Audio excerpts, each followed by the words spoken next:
WNST.net. We are live at Greenmount Station in Hampstead, Carroll County, having some fun. Marshal Yanda is with us. It is our final segment, and we're going to swab for the bone marrow registry, so I'm going to talk about that in a minute. The last thing I want to ask you from a football perspective, because we haven't talked about the most important guy, and I don't mean Terrell Suggs. I mean Joe Flacco, and you do predate him. And from an offensive line perspective, Brian Billick always comes out, and he was here at Greenmount Station. Hey, the reason I'm doing this instead of that is I didn't have a quarterback. With Joe, and I guess you didn't see what came before that. You saw McNair, but before that it was like a franchise that circulates quarterbacks. Every year it's a different thing. You've had an unbelievable ride and run with him, and he with you. And I had Matt Burke on earlier this week. All of it's been good for everybody, but there's a relationship there beyond all of that. Joe's a pretty special guy, man. He really is. Yeah, for sure. I mean, our relationship for, like I said, the last 9 years has been it's been awesome. We've been to, become good friends and been in a lot of battles together, and a lot of wars, and had a lot of success. And obviously, Joe's a great guy and a great player, and he's somebody that you definitely rally around, and he's our leader, and he's our quarterback. And it's nice to have Joe, that a guy that day in and day out you get the same level of commitment and and desire, and a guy that just fights every day. And obviously, people don't see it obviously in the media and and all that jazz, but Joe is a serious competitor, and and I love the guy, and it's been nice having him, and I feel fortunate to play with a guy like that. One of the toughest football players I've ever been around. Joe, sooner or later everybody gets beaten, you give up sacks, or if you get a hit on the quarterback. Not one time in my time of being here has Joe ever even scoffed at an offensive lineman, let alone, said anything to any lineman. Nothing. He gets even when he's gotten crushed. Even when he's gotten crushed, and Joe's obviously gotten crushed sooner or later, and he's just a tough, hard-nosed football player that wants to win, that's a competitor, and his durability, obviously, and just what he's done for us. Obviously, like you said, I mean, you have to have a quarterback to win in this league. Even to have a chance, you have to have a quarterback. And then Joe, to provide that stability for us for almost the last decade has been, it's been a big part of our success. Did you have a moment early on where you're like, oh yeah, that I can get a ring with that guy. That guy might stick around. Because, kid's coming in from Delaware, right? He's a big kid, and he was clearly a little green when he got here to – you played at Iowa. You went into big stadiums. He played at Delaware. You went to Towson, literally. And there must have been a moment on those backfields. I know the scouts were always believers, but I remember at one point Eric DeCosta came up to me very early on in August and said, we chose wisely. There's nothing about that kid we don't like. Yeah, the thing that you see, being in practice and being around him is just the guy's arm strength. When the way he flicks the ball and that ball just goes. You see it in practice, you're just like,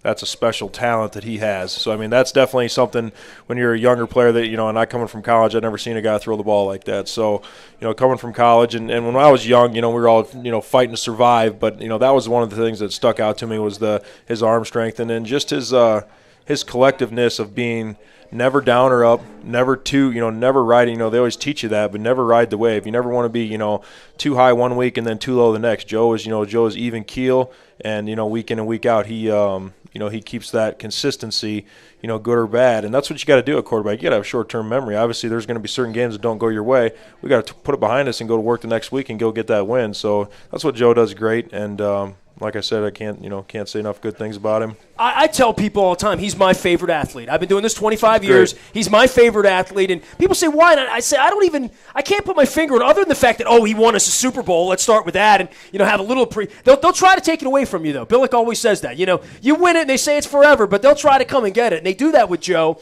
And, I think that's a whole different deal being a quarterback, and it's a whole different deal being that kind of quarterback that's expected to go 16-0, expected to win every game, expected to play the way he did against Miami and throw 4 touchdowns every week, because that's what the standard that a Manning or a Brady have set out there.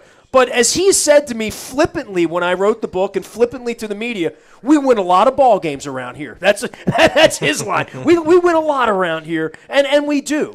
Yep, yeah, for sure. And obviously, like you said, sometimes with us it's not pretty. Sometimes, but it's us, and it's and it's a lot of wins. And like you said, when I got lucky enough to get drafted here because it's such a great organization, and they draft winners here, and they draft the right guys. Ozzie brings in the right guy. I mean, obviously, if you don't draft Joe, things go in a different direction. I feel like he gives us a very good opportunity to win every Sunday because obviously we've all been in those games to where you understand starting the game where you're just behind the 8 ball, and with Joe we have a shot at beating anybody on any given Sunday. You're talking about drafting the right guys. I wanted to get your thoughts on Ronnie Stanley. Certainly a guy. I remember the first thing you said about him back probably during minicamp was he's quiet, he puts his head down, and he doesn't make the same mistake twice. Yeah. So now that you're 3/4 of a way through your first season with him, your thoughts? Yeah, I think Ronnie's doing a great job. I think my views have not changed. He's a hardworking guy. He's definitely great asking questions and making sure he's going to the right guy. He's got phenomenal potential, and he's got the build and the mindset. And obviously, everybody he missed 4 games with an injury, and he came back, and obviously he struggled a little bit just because when you take that much time off and at this level of competition, it's hard. And he's playing left tackle. He's playing one of the toughest positions in football. Protecting a quarterback coming off an ACL injury. Coming off an ACL. So there's a lot of pressure there. And when you drafted his high pick, he's going to come in there and play right away. And I think he's done a great job of fighting through the injury and working hard. And I see him being a great player for us for a long time. He has the mindset, he has the tools. Physically, he can. He's a specimen, and he's a good kid too. Obviously in the end, he's a hardworking guy. And I like him. He's a good dude. Has it been cool the last few weeks being able to work on the left side with him? And I know you guys are trying to win games right now, but in the big picture, do you think that's something that could help him? You've been in this league 10 years. You've seen it all. Yeah, and I feel like, since I played tackle in this league, I have appreciation for playing tackle. So when I play guard and there's a chance that I have where I'm going to, take a free shot on the defensive end, I'm going to do it because I know what it's like playing tackle, and I know, and J.O. talked about it when he was here about how important a guard is to a tackle, how you have to play together and how that guard needs to be there for you. And I totally agree. So, when I'm playing next to him, if I have a chance to knock his guy on the turf, I'm going to do it, just because that's the way that helps us as a team, and that helps Ronnie and just helps us as a group. So, I feel like, we're working good together, and he's, like I said, he's a smart guy on the field. Don't have to tell him too much. Obviously we're communicating, but it's been good. I'm going to put you on the spot here. Who's the toughest defensive lineman you've gone up against? And I ask this because there are certainly D linemen out there who would say Marshal Yanda is the toughest they've gone up against. So who's the toughest you've played in your 10 years?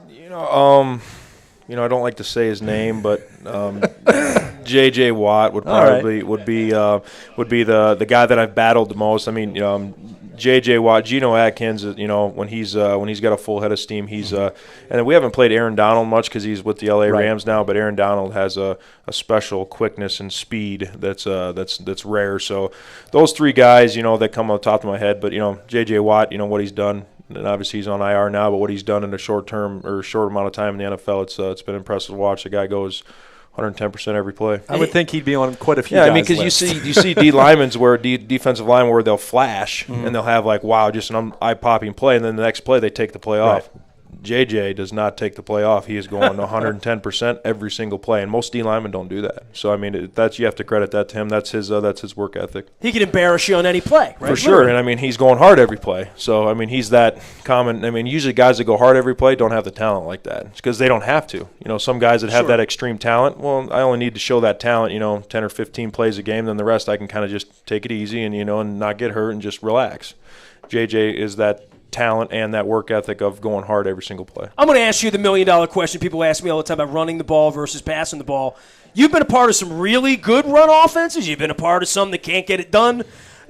Differences as when you look back on it, continuity is probably the first thing, right? If you're shuttling, running becomes a whole different thing for the running back. The year we were really good, the year Kubiak was here, I saw Forsett week after week do things that I've never seen any running. He really had a sense for holes and timing and hitting them in a way that I haven't seen a back in purple. I've seen Jamal Lewis run over guys. I've seen good running backs, but he had some instinct about him that I think only comes with 30-year-old eyes at that position, right? Yeah, well, I mean, your initial question, do I care run or pass?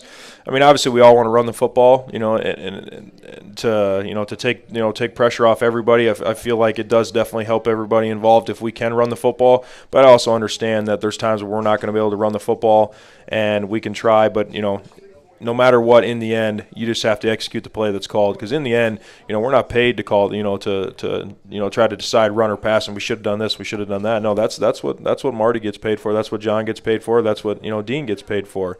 And just control what you can control. I tell like a lot of the young guys, they get caught up in that stuff, and it's like, you just need to make sure you're in your lane doing your job, when your time is called. If we call a pass play, if we have to call 60 pass plays in a game, you better be locked in for 60 plays. So, I mean, it's a thing where you don't want that to be a distraction to you, because on Sundays, your biggest, job should be blocking that guy in front of you. And that's the hardest. That's why what we get paid to do, it's the toughest thing to do is to block him. So take care of your job and stay in your lane, and and we'll let those guys handle the run and the pass.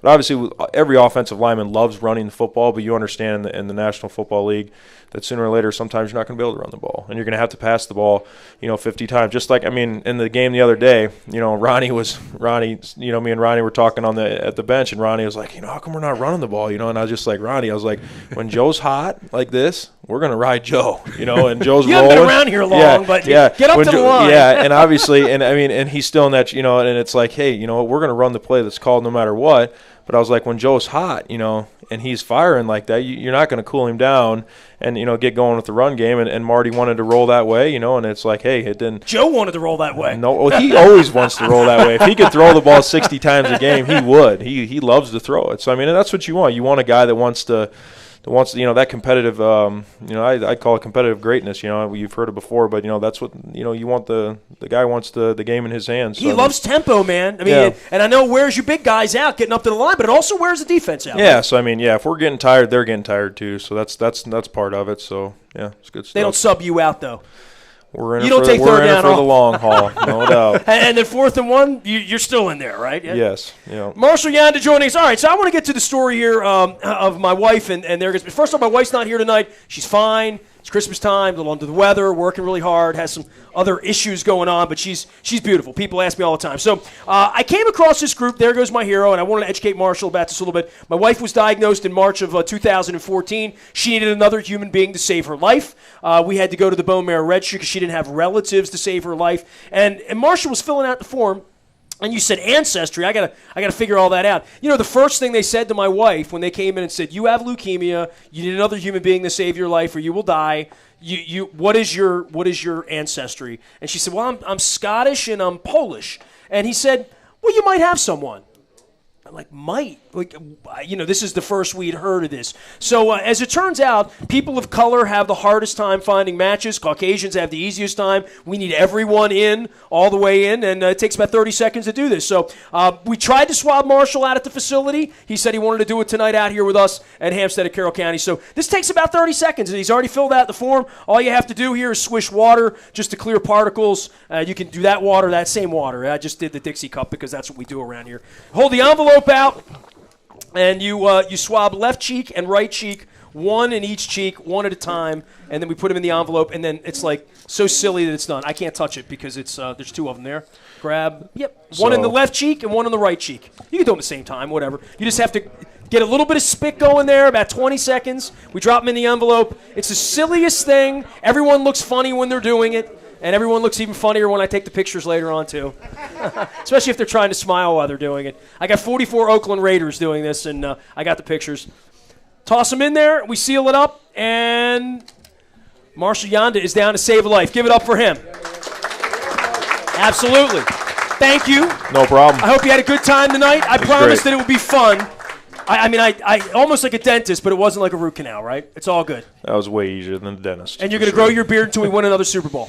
That'd be great. I would love to do that. That'd be fine. Yeah. Marshal Yanda, good man for coming out with us tonight. Kids, family, the whole deal. My thanks to Chris for another great year here. We're going to try to get back up here, do some playoff stuff. And, of course, Carl's here with the Harrisburg Heat. When's the next home game? Saturday night. Who we play? Syracuse. Who's going to win? The Heat. Absolutely. Harrisburg Heat. Carl Delmont here from Fremont Mortgage, sponsoring all of our things. Hope you guys have a happy holiday up here in Hampstead. I got the beautiful ride home to look at all the Christmas lights. What do you got? Lorenzo Neal. Lorenzo Neal, all teammates up on the TV here. Yep. I'm watching the Caps. I got the Terps are playing. We got things happening up here. I'm Nestor. This is WNST.net signing off from Hampstead, Carroll County at Greenmount Station. We never stop talking Baltimore sports.